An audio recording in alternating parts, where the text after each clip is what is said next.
Hello everyone, I am Anshu Agarwal. और आज मैं आपको Z 2025 के क्वांट के कंप्लीट सॉल्यूशंस बता दूंगा। तो इसमें अभी तक ऑफिशियल आंसर की नहीं आई, तो आप यहाँ से भी चेक कर सकते हो और सॉल्यूशन भी देख सकते हो।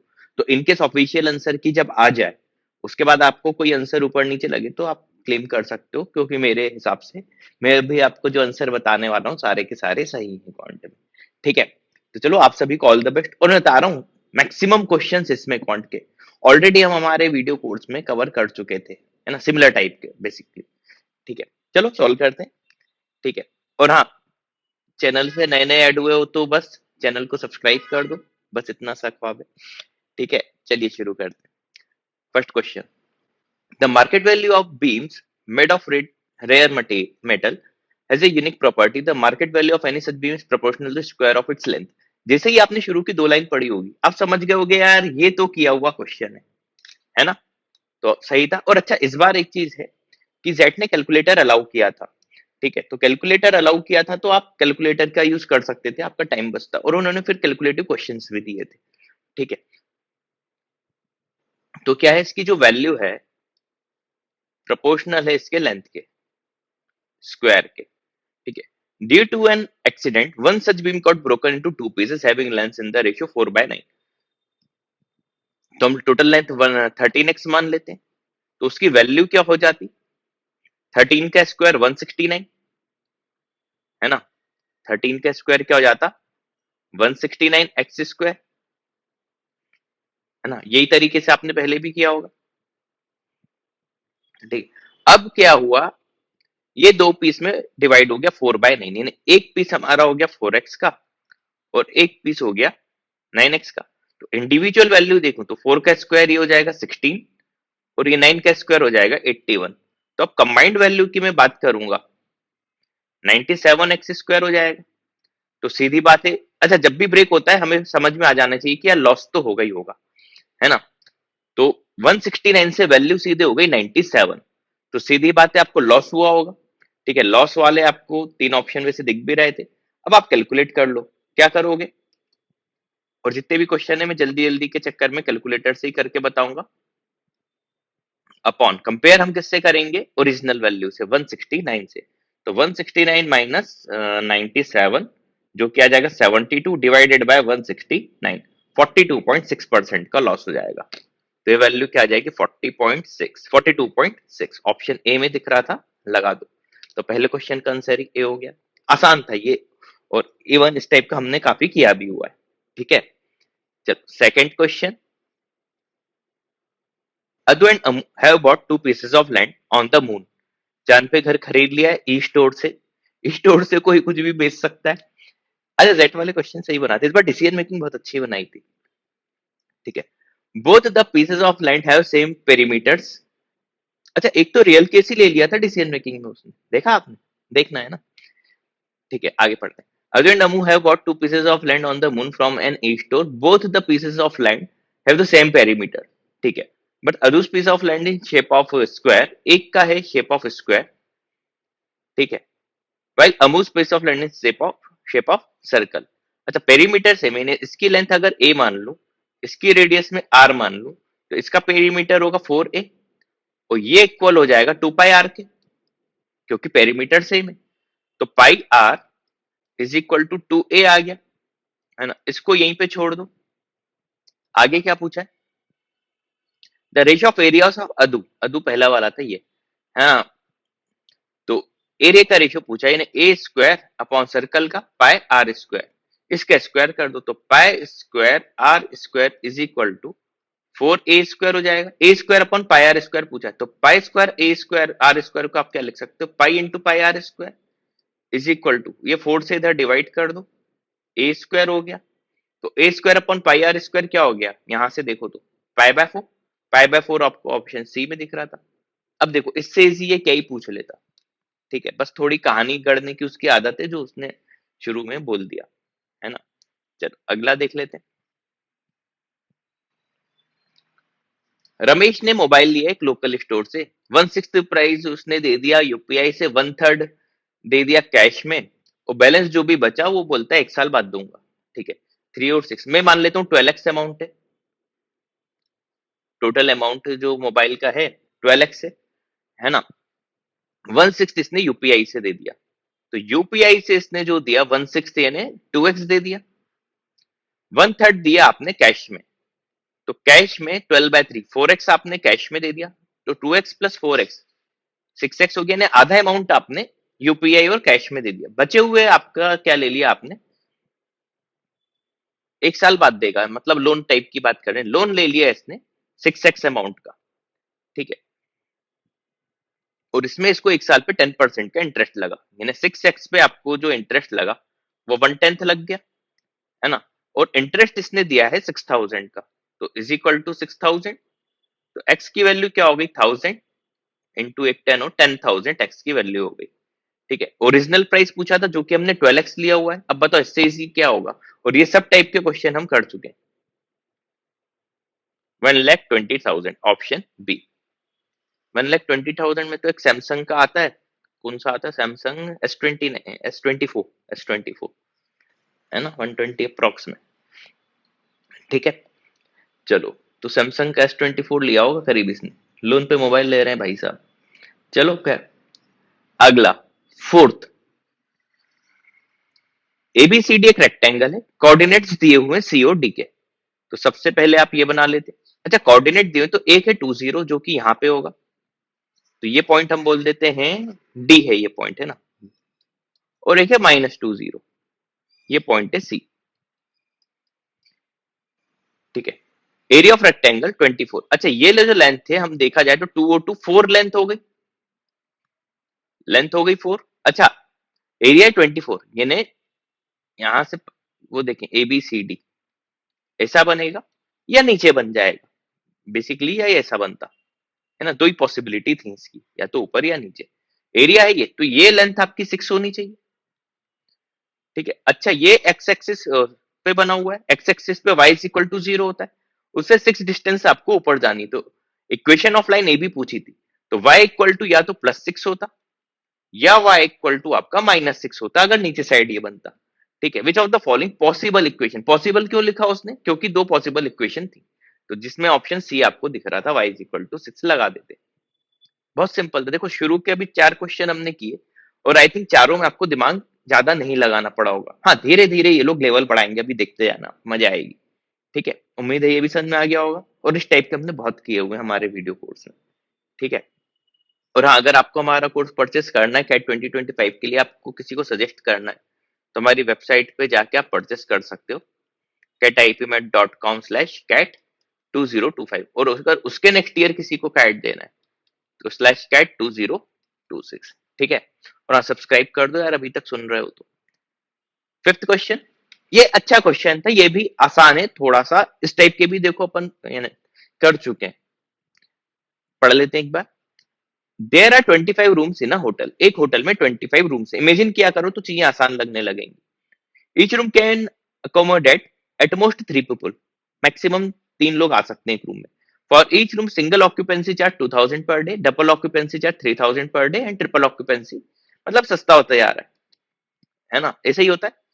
अकेला कोई लेगा तो 2000, दो लोग लेंगे तो पर हेड 1500 पड़ जाएगा, 3 लोग लेंगे तो 1500 से भी कम पड़ जाएगा, है ना। चलो आगे पढ़ते हैं, पर हेड के, है ना।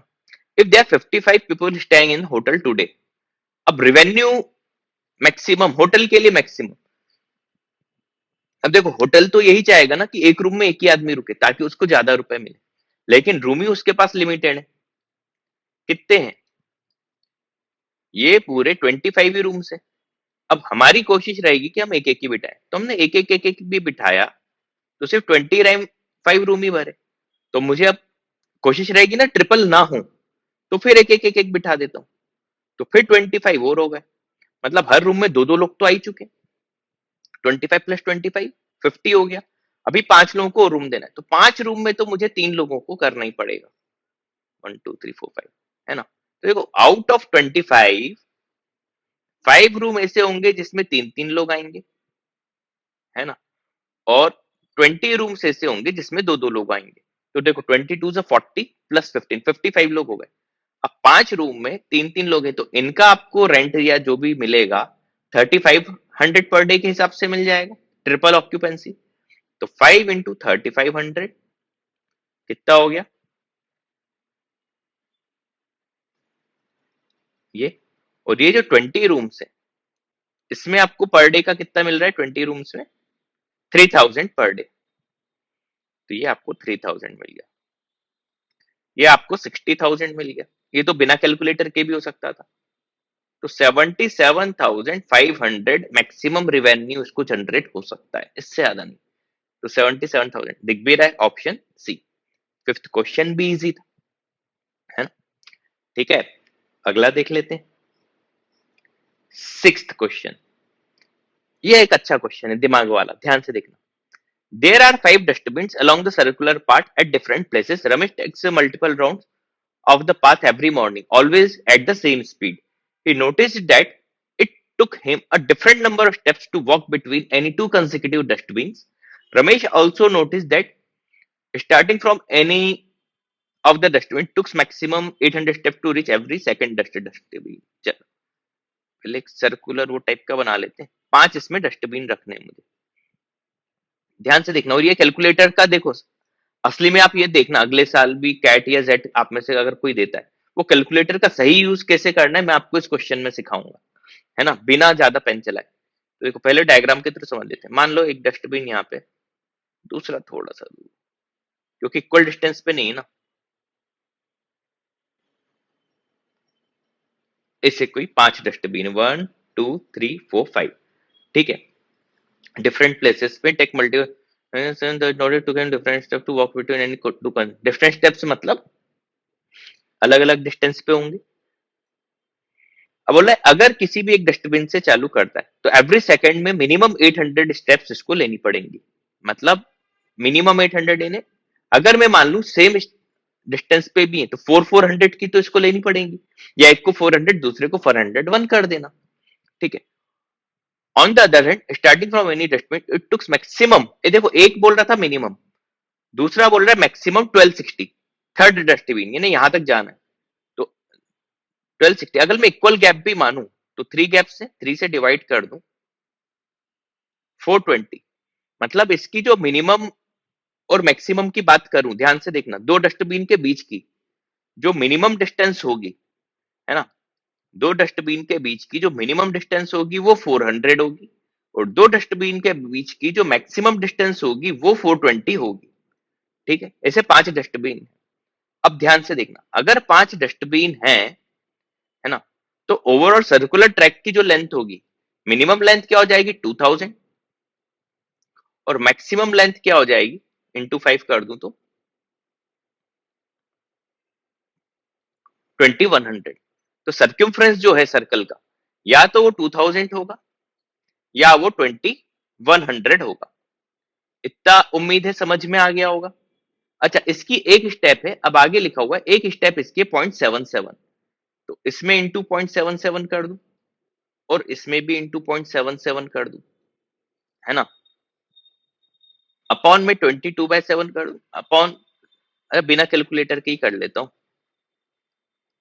ये इससे ये गया, इससे ये, तो 20 इंटू 77 मिनिमम होगा लेंथ ऑफ वो, और 21 इंटू 77 मैक्सिमम होगा सर्कुलर की लेंथ, है ना। अच्छा, ये सर्कम्फ्रेंस होता है 2 पाई आर के इक्वल, और इन्होंने रेडियस पूछी थी, है ना, तो अपॉन 2 पाई कर दो, तो 2 इंटू पाई क्या होता है 22/7, इसमें भी अपॉन 2 इंटू 22/7, तो 22, 11 टू जाइए, 11 7 जाइए, 49 इंटू 5 ये आ गया,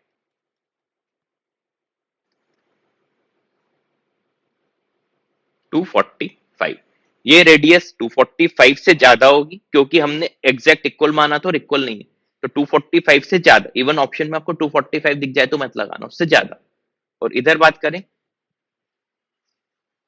तो 7 इंटू 7 इंटू 21/4, सॉल्व कर लेता हूं कैलकुलेटर से, है ना, क्या 7 इंटू 7 इंटू 21 डिवाइडेड बाय 4, ये आ गया 257.25।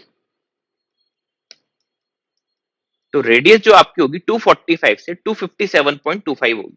ध्यान से देखो, सारे ऑप्शन इस रेंज में है ही नहीं।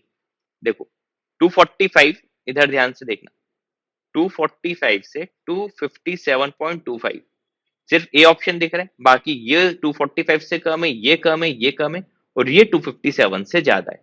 असली आंसर इसका होगा ऑप्शन ए, 250 मीटर्स। तो सिक्स्थ क्वेश्चन का आंसर क्या हो जाएगा? Option A. ठीक है, अच्छा क्वेश्चन था ना, ये था दिमाग वाला। सेवंथ, ये बहुत easy. Arun selected N integer x between 2 से 2 एंड 40 बोथ इंक्लूसिव, यानी 2 से 40 के बीच में अरुण कोई इंटीजर ले रहा है। ही नोटिस दैट जीसीडी, अच्छा जेड में एक अच्छी चीज मुझे लगती है, इनका फिक्स है एचसीएफ एलसीएम से एक क्वेश्चन तो पूछ रहे हैं, तो ये हर साल पूछते हैं, है ना। नॉर्मली कई एग्जाम इसको इग्नोर कर देते, लेकिन एचसीएफ एलसीएम से भी अच्छे क्वेश्चन बन सकते हैं, जैसा जेड हर बार पूछता है और अच्छा क्वेश्चन पूछता है। ठीक है, तो अरुण ने एक इंटीजर एक्स सिलेक्ट किया, 20 and 40 both inclusive. he noticed that the GCD of selected integer x and any other integer, इन्हें सेम नहीं लेना, between 2 and 40 both inclusive is 1। अब ध्यान से देखो कितने ऐसे हो सकते हैं, मान लो x को मैं 2 ही लेता हूं, बहुत सारे इवन नंबर होंगे तो 2 नहीं हो सकता। अच्छा, तुरंत फिर एक दिमाग में होना चाहिए कि यार प्राइम नंबर ही हम लेंगे, क्योंकि प्राइम नंबर ही एक ऐसा होता है जिसका बाकी किसी के साथ हम देखें तो एचसीएफ नहीं आएगा। तो प्राइम नंबर पहले मैं 40 तक के लिख लेता हूं पहली फुर्सत में। चलो 2 से ही शुरुआत कर लेते हैं। 2, 3, 5, 7, 11, 13, 17, 19, 23, 4, 5, 6, 7, 8, 9, फिर 31, 2, 3, 4, 5, 6, 7। बस इतने प्राइम नंबर होते हैं। देखो 2 हो नहीं सकता, 3 के बहुत सारे मल्टीपल मिल जाएंगे, 5 के भी मल्टीपल मिल जाएंगे, 7 2 से 14, है ना। 14 और 7 में ही एचसीएफ वो आ जाएगा। तो टूसा वाले भी जो 40 के कम है तो वो सब हम रिजेक्ट कर देंगे, क्योंकि एचसीएफ फिर वही आ जाएगा, जैसे 11 और 22 में एचसीएफ 11 आ जाएगा, 13 और 26 में एचसीएफ 13 आ जाएगा, 17 एंड 34 में 17 आ जाएगा, 19 एंड 38 में 19 आ जाएगा, 23 एंड 46 में नहीं आएगा। तो पहला नंबर मुझे ये मिला, फिर 29 दूसरा, 31 तीसरा और 37 फोर्थ नंबर ऐसा मिल जाएगा जिसका किसी से भी मैं एचसीएफ देखूंगा तो 1 आएगा। तो 4 नंबर पे टिक लगाया, आपको स्क्रीन पे दिख ही रहे होंगे। सेवंथ का आंसर ऑप्शन सी। ठीक है, अच्छा लॉजिक था, बहुत इजी इजी तरीके से क्वेश्चन सोल्व करवा दूंगा आपको। ठीक है, अभी भी सुन रहे हो तो यार चैनल सब्सक्राइब करो जल्दी से, और वीडियो को खूब शेयर किया करो यार मेरे। ठीक है, अब मुझे ब्रांड बनाओ बहुत हो गई। चलो ये तो बहुत सिंपल क्वेश्चन जबरन का, है ना, बहुत ज्यादा इजी क्वेश्चन था। देखो सब 2 की पावर में तो पहली फुर्सत में रिजेक्ट कर दो, एक्स स्क्वायर इंटू, ये होता है 2 की पावर 4, 4 बाहर निकाल लो। 32 होता है 2 के बाद 5, 5 बाहर निकाल लो। लॉग 2 बेस से लॉग 2 बेस से कैंसिल हो गया, माइनस 64 2 की पावर 6 होता है, 32 5 होता है, ये माइनस एक्स। इतना सा क्वेश्चन था, फाइनली सॉल्व करेंगे तो क्या आ जाएगा, 4x square minus 5x minus 6 equal to 0। दो ऐसे नंबर सोचो जिनका वो हो 24 और वो आ जाए 8 3 से 24, तो माइनस 8x प्लस 3x लिख दो, है ना। ए ग्रेटर देन 0 उसको लिखना ही पड़ता क्योंकि लॉग की वैल्यू है, जीरो नेगेटिव पे डिफाइन नहीं होती। ठीक है, तो इसमें से 4x कॉमन आ गया, अंदर क्या बचा x माइनस 2, इसमें से प्लस 3 कॉमन आ गया x माइनस 2 इक्वल टू 0। तो x की वैल्यू आ गई 2 एंड माइनस 3/4। देखो x नेगेटिव हो सकता है, x लॉग में नहीं था। कई लोग सोचते हैं ना कि x नेगेटिव नहीं हो सकता, x तब नेगेटिव नहीं हो सकता जब वो लॉग के अंदर होता, लेकिन लॉग के बाहर है तो नेगेटिव हो सकता है। तो दो आंसर है इसका। ठीक है, चलो नाइन्थ क्वेश्चन देख लेते हैं। ये बहुत अच्छा क्वेश्चन बनाया था जेट ने। Consider a quadratic function ax square plus bx plus a having two irrational roots. Roots क्या है? Irrational, with a and b two positive integers, a और b दोनों 9 लेस देन और इक्वल टू 9 है। ठीक है, अच्छा तो इरेशनल रूट से मतलब पूरा का पूरा डिपेंड करेगा b square minus 4ac। This should be greater than to 0 but not equal to 0 and this should not be perfect square. तो b square minus 4ac greater than 0 तो चाहिए, इक्वल टू 0 नहीं, नहीं तो रूट रैशनल हो जाएंगे, but this will not be equal to perfect square, this है ना, रूट स्क्वायर हो जाएगा। ठीक, तो अब देखो सिंपल तरीका था, ज्यादा आपको सोचना ही नहीं। बी स्क्वायर माइनस 4ac, अच्छा सी की वैल्यू वापस से इसमें ए है, तो बी स्क्वायर माइनस 4a² हो जाएगा। ठीक है, ये मुझे क्या नहीं चाहिए, के स्क्वायर नहीं चाहिए, कोई के कोई भी एक नंबर। ठीक है, प्रोबेबिलिटी में बाद में आएंगे। अब देखो बी की वैल्यू पॉजिटिव इंटीजर्स है ए और बी, तो 1 चालू। देखो बी जब 1 होगा तो ए क्या होगा, 1 -4 नेगेटिव हो जाएगा, ग्रेटर देन 0 होना चाहिए, तो पॉसिबिलिटी ही नहीं है। बी जब 2 होगा, 2 2 4, ए 1 भी लूंगा तो 4 -4 0 होगा, 0 हम ले नहीं सकते, ये भी पॉसिबल केस नहीं है। बी जब 3 होगा तो बी स्क्वायर क्या हो गया, 9, 9 -4a², ए की वैल्यू 1 हो सकती है, 9 -4 5 आ जाएगा, और ए की वैल्यू 2 हो सकती है, 2 2 4 4 16। अच्छा ए की वैल्यू देखो 1 जब होगी, इधर मैं साइड में लिख लेता हूं, ए की वैल्यू जब 1 होगी तो 4a² क्या होगा मेरा, 4। ए की वैल्यू जब 2 होगी तो 2, 4a² होगा मेरा 16। ए की वैल्यू जब 3 होगी तो 4a² क्या होगा 36। ए की वैल्यू जब 4 होगी तो 64, 4a² की वैल्यू, और ए की वैल्यू जब 5 होगी 100। अच्छा बी मैक्सिमम 9 तक ही जाएगा, तो 9 का स्क्वायर 81, तो ए 5 तक हम लेंगे ही नहीं, नहीं तो रिजल्ट नेगेटिव आ जाएगा। तो बार बार मैं ए की वैल्यू रखने की जगह इन वैल्यूज पे कॉन्सेंट्रेट करूंगा। ठीक है, टाइम बचता है ऐसी छोटी छोटी हरकतों से। अब देखो 4a² की वैल्यू मैंने लिखी हुई है। अब बी जब 4 होगा, 4 मतलब 16, तो 16 -4 परफेक्ट स्क्वायर नहीं आता, यानी ए 1 हो सकता है, 16 -16 0 हो जाएगा, गड़बड़ हो गई, नहीं ले सकता। बी की वैल्यू 5 लूंगा, है ना, 5 में क्या आएगा 25, 25 में भी यही दो केस लूंगा, तो 25 -4 ए की वैल्यू 1 हो सकती है, लेकिन 25 -16 9 आ जाएगा, तो बी की ए की वैल्यू में 2 नहीं ले सकता, क्योंकि 25 -16 9 होगा, परफेक्ट स्क्वायर नहीं हो सकता, ऊपर मैंने लिखा था, क्योंकि परफेक्ट स्क्वायर हो गया तो रेशनल रूट्स हो जाएंगे, था ना दिमाग वाला क्वेश्चन। बी की वैल्यू जब मैं 6 लूंगा तो 36 आएगा, तो 36 -4 32, 36 -16 20, ये 0 हो जाएगा, तो ए की वैल्यू से 1 और 2 आएगी। ठीक है, इधर बी की वैल्यू जब मैं 7 लेता हूं तो ए की वैल्यू 49, 49 -4 परफेक्ट स्क्वायर नहीं होगा, 49 -16 परफेक्ट स्क्वायर नहीं होगा, 49 -36 परफेक्ट स्क्वायर नहीं होगा, तो ए की वैल्यू 1 2 3 ले सकता हूं। बी की वैल्यू जब मैं 8 लूंगा तो 64 आ गया, ये तीन वैल्यू इसमें भी आ जाएंगी, 64 -4 60 परफेक्ट स्क्वायर नहीं है, 64 -16 परफेक्ट स्क्वायर नहीं है, 64 -36 परफेक्ट स्क्वायर नहीं है, तो इसमें भी ए 1 2 3 आ सकता है। आखिरी केस है बी की वैल्यू जब मैं 9 लूंगा, 81 आ गया, तो ए क्या हो जाएगा 81 -4 परफेक्ट स्क्वायर नहीं है, 81 -16 नहीं होगा, 36 पे भी नहीं होगा, और 64 पे भी नहीं होगा, है ना।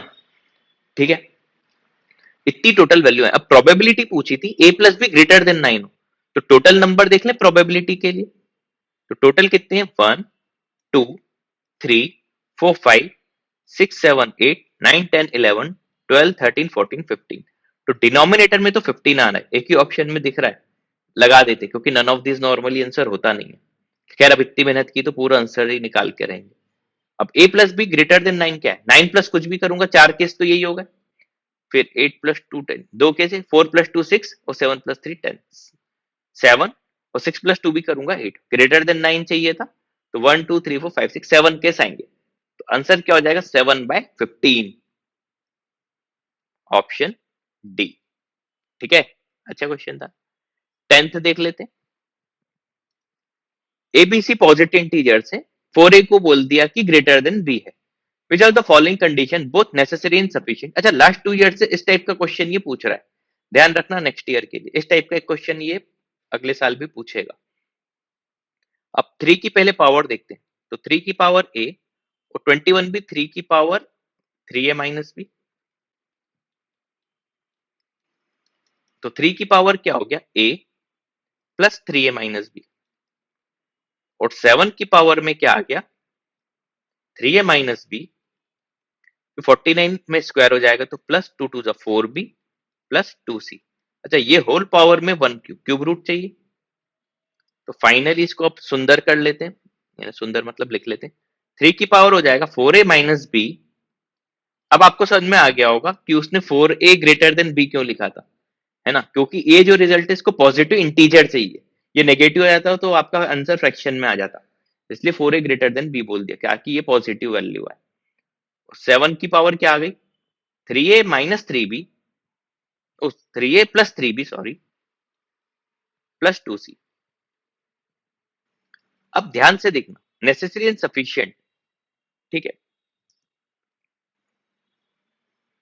जहां जहां 3 वाला फैक्टर दिख रहा है उसको इग्नोर करो। 4a को मैं क्या लिख सकता हूँ, 3a लिख दो प्लस a माइनस b लिख दो, क्योंकि ये तो 3 से डिवाइड हो जाएगा। अब a माइनस बी को 3 से डिवाइड होना पड़ेगा ताकि ये पूरा 3 से डिवाइड हो जाए, इंटीजर चाहिए। सिमिलरली 7 की पावर में तो कोई दिक्कत ही नहीं है, 3 इंटू ए प्लस बी तो है ना, तो ये a प्लस बी वाला चक्कर तो खत्म है। बस ये 2c नाटक कर रहा है, इन्हें c भी मेरा 3 से डिवाइड हो जाए, तो एक a माइनस बी मेरा 3 से डिवाइड हो जाए और एक 2c 3 से डिवाइड हो जाए, ठीक है। तो a माइनस बी डिवाइड हो जाए और c डिवाइड हो जाए, ऑप्शन ए दिख रहा था, है ना, necessary and sufficient. D answer मत लगा देना, वो नेसेसरी नहीं है ना, नेसेसरी एंड सफिशिएंट, यानी दोनों केस यही है, ठीक है, ज्यादा एग्जैक्ट एक्यूरेट। लास्ट ईयर भी इस टाइप का क्वेश्चन पूछा था, ठीक, अच्छा क्वेश्चन था। 11,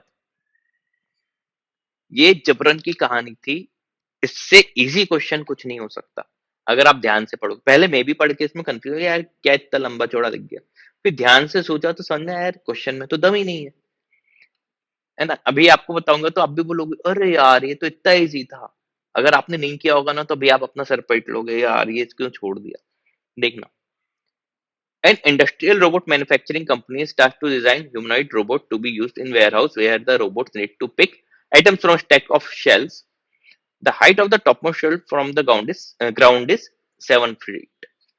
ये 7 feet पे ये टॉप मोस्ट है। To operate the robot has to move on a track running parallel to a stack of shelves. The track is fixed 1 foot away from the base. 1 foot away यानी ये यहाँ से 1 foot तो away रहेगा ही, ठीक। Further, the robot cannot raise the arm more than 60 degree. Robot 60 degree से आधा अपना हाथ ऊपर नहीं कर सकता। If the robot are attach to shoulders, what should minimum height of the robot from the ground to the shoulder from the arm. ये मान लो रोबोट ये है, मेरी ड्राइंग बहुत गंदी है, ये रोबोट, ये इसका शोल्डर, ये 60 डिग्री से ज्यादा मूव नहीं कर सकता इसका शोल्डर, ये यहाँ पे ये हाइट इसने यहाँ से यहाँ तक की पूछी है, इसको एच बोल देते हैं। तो ये 60 डिग्री से ज्यादा मूव नहीं कर सकता, तो ये एंगल अपन मैक्सिमम बोल देते हैं 60 डिग्री है ना, मिनिमम हाइट पूछी थी, तो ये 1 हो जाएगा। अब 1060 हम जानते हैं कि ये जो लेंथ है ये अपॉन ये √3 होना चाहिए, परपेंडिकुलर अपॉन बेस, यानी ये डिस्टेंस √3 हो जाएगी, और ये पूरा क्या दिया हुआ है 7, तो रोबोट की हाइट क्या हो जाएगी 7 माइनस √3। इससे आसान क्या ही होगा, अब आप बताओ, है ना, सिर्फ एक डायग्राम बनाना था। अब बताओ टफ था, कहा इससे इजी क्वेश्चन पूरे उसमें नहीं था, बस कहानी इसने गढ़ी हुई थी, बाकी कुछ नहीं था इसमें। 12th ये क्वेश्चन है। अच्छा, इस क्वेश्चन में अगर आपको डायरेक्ट फॉर्मूला नहीं भी पता तो भी आप सोल्व कर सकते थे, थोड़ी सी मेहनत लगेगी बस। A solid trophy consisting of two parts, और पूरा कैलकुलेटर यूज करो तो आपको कोई दिक्कत ही नहीं जाएगी।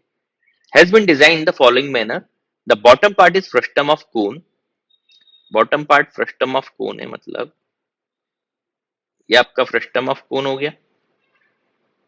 इस टाइप के भी हम कर चुके हैं, है ना, जोकर वोकर काफी बनाए थे।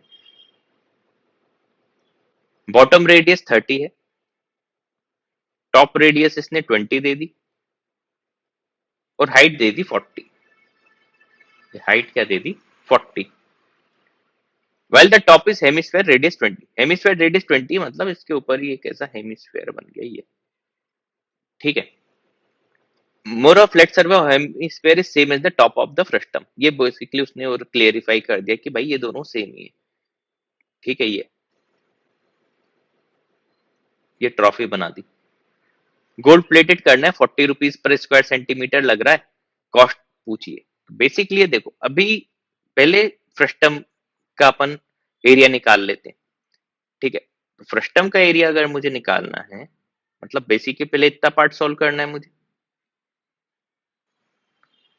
है ना, इसको गोल्ड प्लेटेड करना है, गोल्ड प्लेटेड कर देते हैं भाई इसको, गोल्ड, है ना, ये ऐसी बाउंड्री ये हो जाएगी गोल्ड प्लेटेड, इसको करवाते हैं ना इधर, ये है ना, ये हो गया गोल्ड प्लेटेड। ये कलर इसलिए कर रहा हूं ताकि आपको समझ में आ जाए कि भाई कितना कलर हो रहा है ना, वही है। हो गया गोल्ड प्लेटेड। अब ये जो मैंने अभी हरकत की इसमें कितने रुपए लग गए, ये पूछा है। अब पहले इसमें करते हैं, देखो ये है 40, सॉरी ये है 30, ये हाइट, ये 20 और ये 40। अगर कोन हो रहा होता ऐसा, ठीक है, तो इसको एच बोल दूं, तो सिमिलर ट्रायंगल की property h by 20 is equal to h plus 40 upon ये 30, 3h is equal to 2h plus 80। पूरा लिख के बता देता हूं इसको, अच्छा क्वेश्चन था क्योंकि। तो h की वैल्यू आ गई आपके पास 80, यानी ये जो हाइट है कौन हमने जो एज्यूम किया है ये 80 हो जाएगी। अब देखो पाइथागोरस लगा के पहले ये लेंथ निकाल लेते, तो अंडर रूट 6400 प्लस 400, 6800 आ गया। 6800 17 फोर जा, 4 का 2 बाहर और 100 का 10, 20 रूट 17 हो गया ये लेंथ, है ना। और ये पूरी लेंथ क्या हो जाएगी यहां से यहां तक,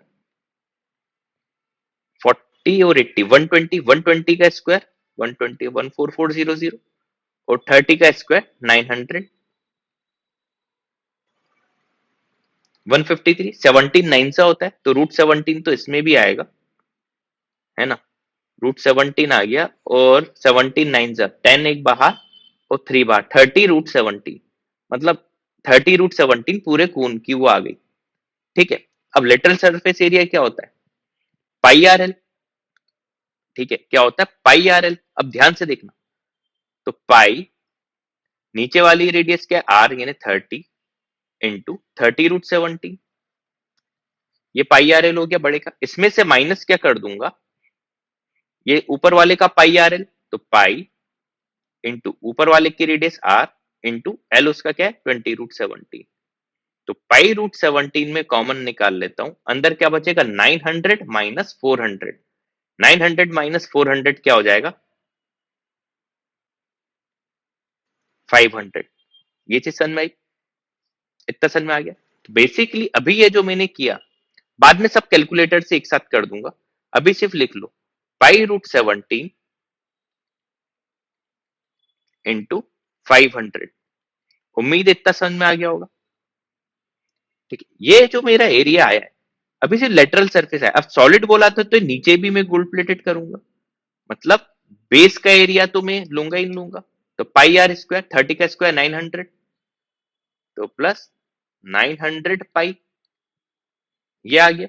ये मेरा फ्रस्टम का पूरा मैंने एरिया निकाल लिया।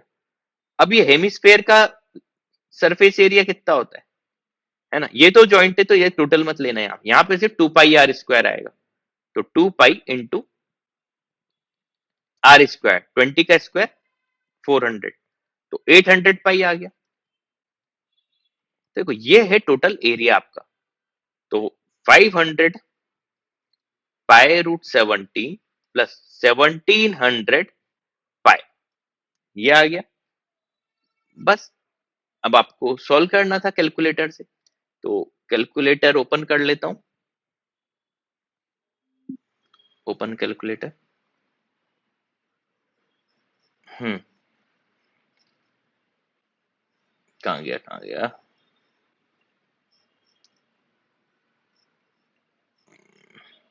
इधर ही सामने सामने करता हूं ना ताकि मुझे वैल्यू भी दिखे।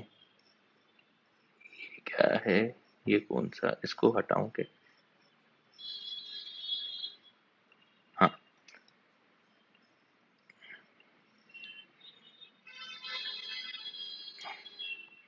तो देखो 500 इंटू रूट 17 कर देता हूं पहले, 500 इंटू √17, ठीक है, ये आ गया। प्लस कर देता हूं मैं 1700, ये आ गया। इंटू पाई कर देता हूं, इंटू पाई कर दिया, ये इतना आ गया। और रुपए थे 40 रुपए, 40 रुपीज ले रहा था ये पर स्क्वायर वो, तो इंटू 40, तो 472690, 472690। अब ऑप्शन में देख रहा हूं इसके क्लोज ऑप्शन कौन सा है। 472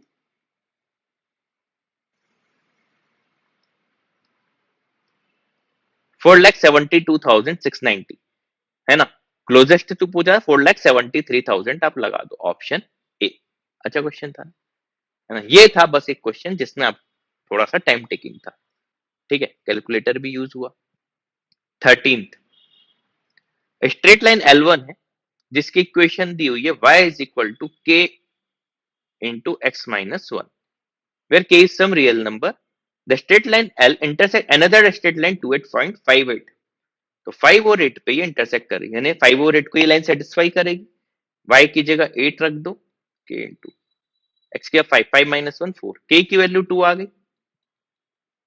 तो यही लाइन की इक्वेशन क्या हो गई, y is equal to 2 into x minus one, ये एक लाइन की इक्वेशन आ गई, ठीक है। अब आगे क्या बोला है, L2 को कर रही है और L2 का स्लोप है 1, तो हमें पता है L2 भी इससे पास हो रहा है, तो y minus y1 is equal to m slope जो है 1 इंटू एक्स माइनस 5। तो इस लाइन की इक्वेशन क्या आ गई, y is equal to x minus 5 plus 8 x plus 3, और इस लाइन की इक्वेशन क्या है, y is equal to 2x minus 2। ये दोनों लाइन की इक्वेशन आ गई। अब देख लेते पूछ क्या रहे हैं ये लोग। फॉल्स पूछा है। अच्छा, इस बार जेट में मैक्सिमम क्वेश्चन फॉल्स वाले ज्यादा थे, है ना, उसमें ज्यादा टाइम टेकिंग और हो रहा था। The difference between y intercept of two lines is, y intercept है ना x को 0 3 है और इसका -2 है, डिस्टेंस 5 हो जाएगी। फॉल्स पूछा था, ए ऑप्शन ही हो जाएगा, लेकिन फिर भी आपकी तसल्ली के लिए बी सी डी ई सब चेक करवा देता हूं। Origin of one of the line 0 से परपेंडिकुलर और 3/√2 आएगा। फॉर्मूला क्या होता है, c upon under root a square plus b square, mod में c मतलब कांस्टेंट और a square b square x और वाई के कोफिशिएंट, तो 3/√2 ये ऑप्शन सही है। दूसरे इसमें अगर डालेंगे तो 2 अपॉन 2 का स्क्वायर 4, इसमें क्या हो जाएगा, इस लाइन से डिस्टेंस मॉड है तो माइनस का प्लस है, 2 का स्क्वायर 4 प्लस 1 का स्क्वायर 2/√5 भी सही है। एक्स इंटरसेप्ट y0 कर दो तो इसका आएगा -3 और इसका आएगा 1, -3 और 1 का डिफरेंस 4 हो जाएगा, ये भी सही है। Line L1 pass through 1 0, x के 1 रख के y0 आ रहा है क्या, हाँ आ रहा है, ये भी सही है।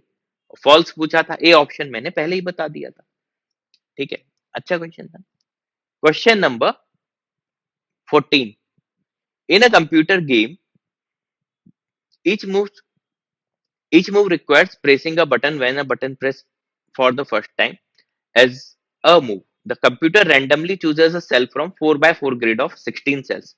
तो पहले ये बना लो 16 cells,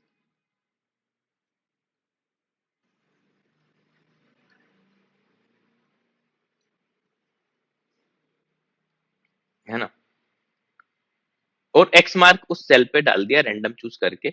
When the button is pressed subsequently, computer randomly chooses a cell from the remaining unmarked cells and put X mark on that cell.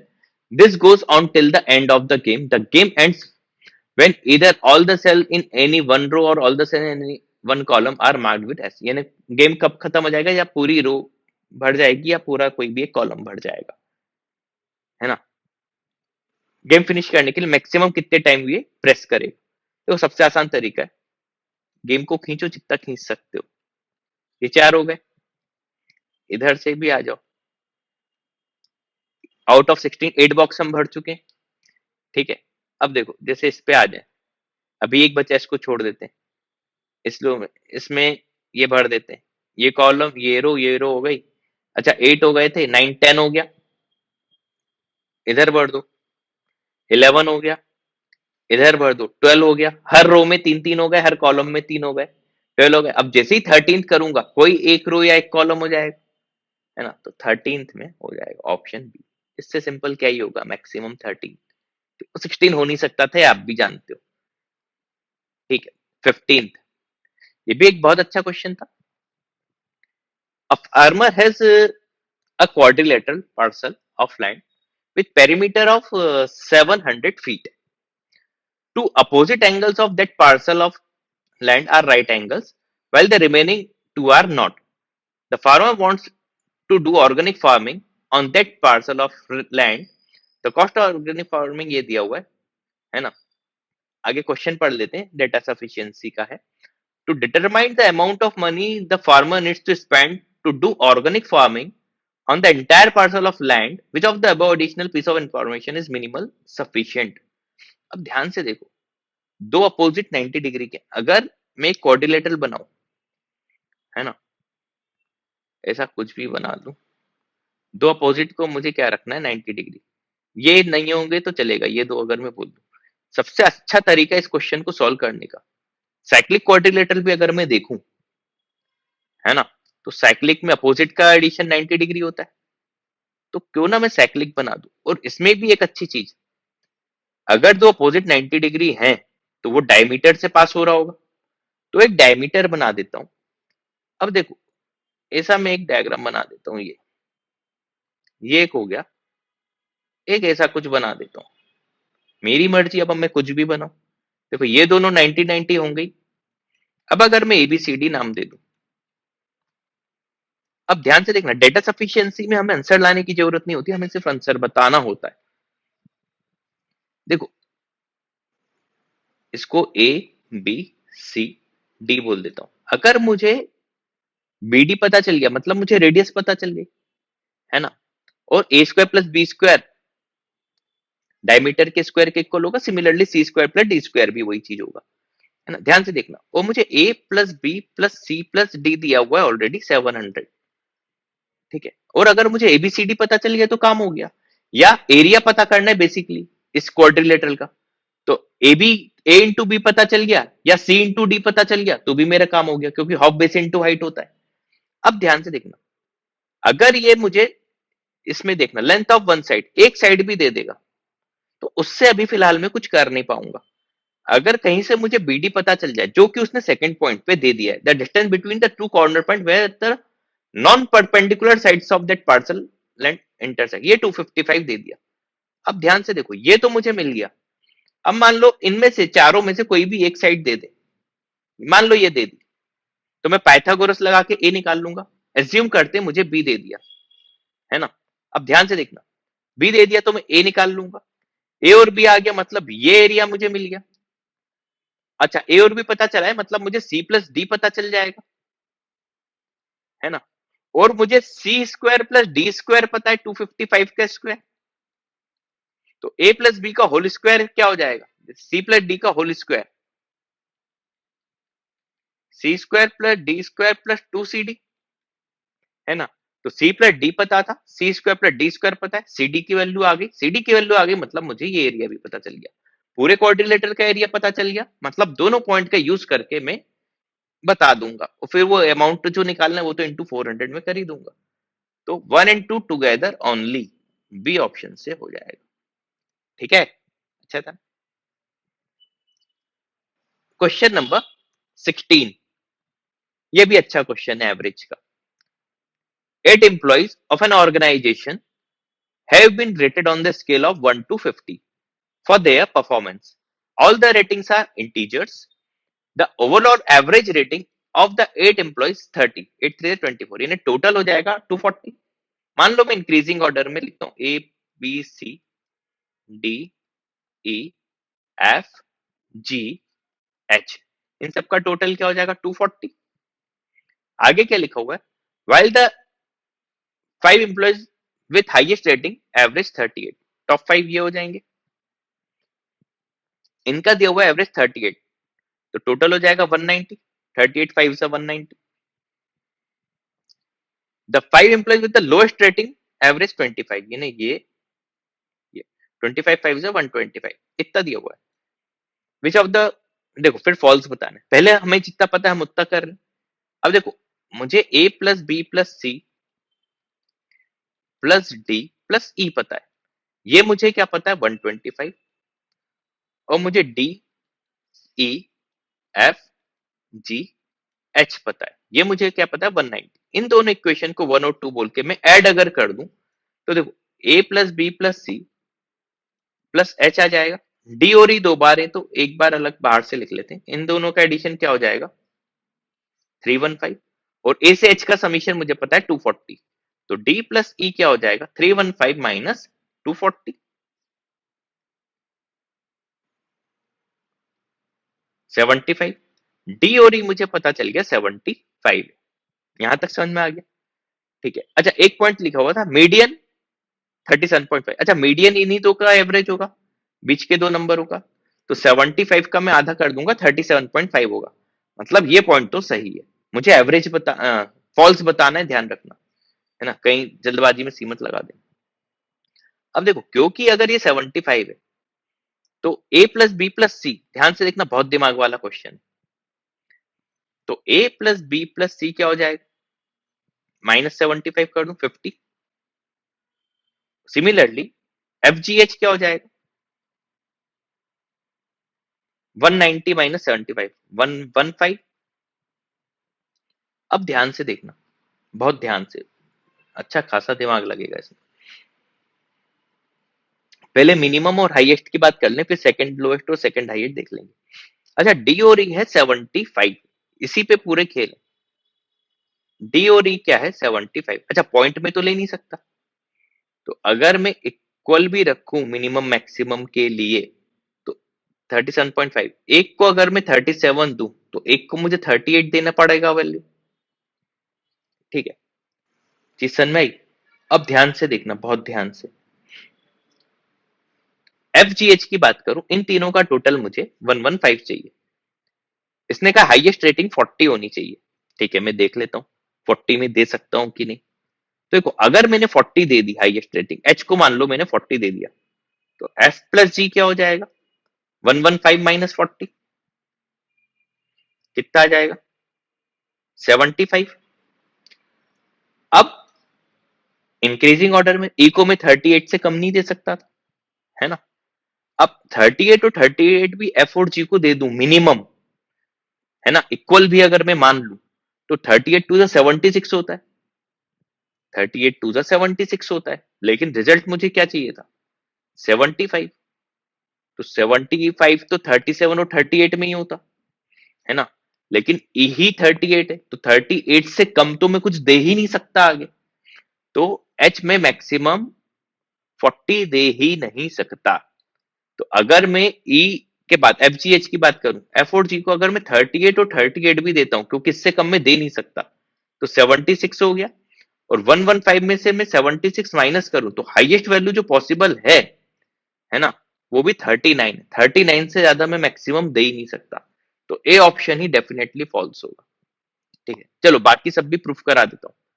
Second highest फिर 38 इसके हिसाब से हो जाएगा, 38 अगर मैं दे रहा हूं मतलब ये भी सही हो गया, और थर्ड लोएस्ट पे भी अपन देख लेंगे। अब सेम लॉजिक में एबीसी में लगाता हूं, एबीसी का टोटल मुझे 50 चाहिए, है ना। अच्छा एफ को मैंने 37 तो लिया हुआ है, तो सी अगर मैं 37 भी ले लूं, है ना, तो ए और बी का टोटल मुझे 13 चाहिए, है ना।